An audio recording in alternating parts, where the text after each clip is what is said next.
შვილზე მქონდა კიდევ ძალიან კარგი შედეგი. ბავშვი არის უჭმელი, საერთოდ ხილი არ უყვარდა, არ ჭამდა არანაირ ხილს და დაიწყო ჭამა ბავშვის მიღების შედეგად, დაიწყო ჭამა და ნორმალური კვება და მათ შორის ხილის მიღებაც დაიწყო. კიდევ მქონდა გაფანტულობის პრობლემა, კონცენტრირებას ვერ ახდენდა, რაღაც თუნდაც მეცადინეობის დროს, წიგნის კითხვის დროს, შევნიშნეთ, რომ მქონდა მას ცვლილებები, უკვე ახდენს ძალიან კარგად კონცენტრირებას და შეუძლია, რომ თუნდაც გაკვეთილის პერიოდი იჯდეს მთლიანად მობილიზებული და იყოს მსმენელის პოზიციაში, იყოს აქტიურად ჩართული გაკვეთილის პროცესებში. მეორე შვილთან მქონდა ჭიების პრობლემა, ფაქტურად დაბადებიდან სულ ვებრძოდით და ყოველ 6 თვეში ერთხელ წამლებს ვასმევდი. მას ძალიან ბევრი პრობლემა ჰქონდა ბრონხების ანთებაც და ბევრი ანტიბიოტიკები აქვს მიღებული პატარაობიდან და ეს პრობლემა მოგვიგვარა და რაც ყველაზე მნიშვნელოვანი შევნიშნე, ჩვენ ეს გაზაფხული გავიარეთ ბრონხების ანთების გარეშე და ვირუსის გარეშე არანაირი ვირუსი არ გქონია არც ერთ ოჯახის წევრს და არც არანაირი ის ანთებები მანამდე რომ ყოველთვის ყოველ წელს ჰქონდა.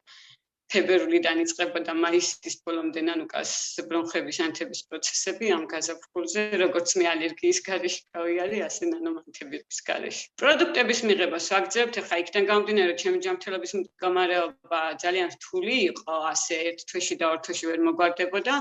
სინქრონულად ვაგრძელებ რაღაც სხვადასხვა პროდუქტების მიღებას, რა თქმა უნდა, თუმცა ახლა უკვე დავიწყე პროფილაქტიკის მიზნით მიღება.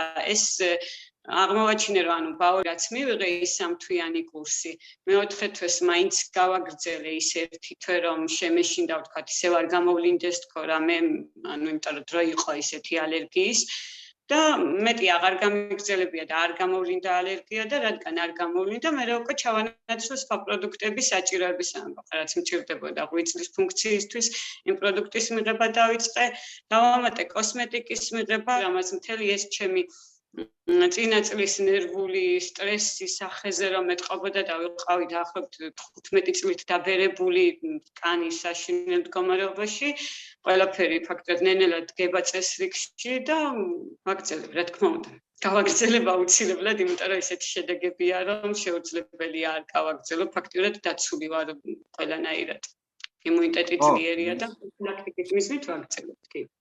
კი, მნიშვნელოვანია, რომ ჩვენ გვესმოდეს, როდესაც ადამიანს არაფერი არ აწუხებს, პროფილაქტიკის მიზნით საერთოდ კარგია, რომ მინიმუმ 3 თვე დალიოსო თითო პროდუქტი, მაგრამ თუ ადამიანს რაღაც სერიოზული პრობლემები აქვს, იქ ბუნებრივია უფრო დიდი ხანია საჭირო, თუმცა მანამდეც არის ხოლმე რაღაც გარკვეული შედეგები და მერე უფრო მყარდება ეს შედეგები, ხო და კაია რომ აგრძელებ კიდე და დიდი მადლობა გაზიარებისთვის.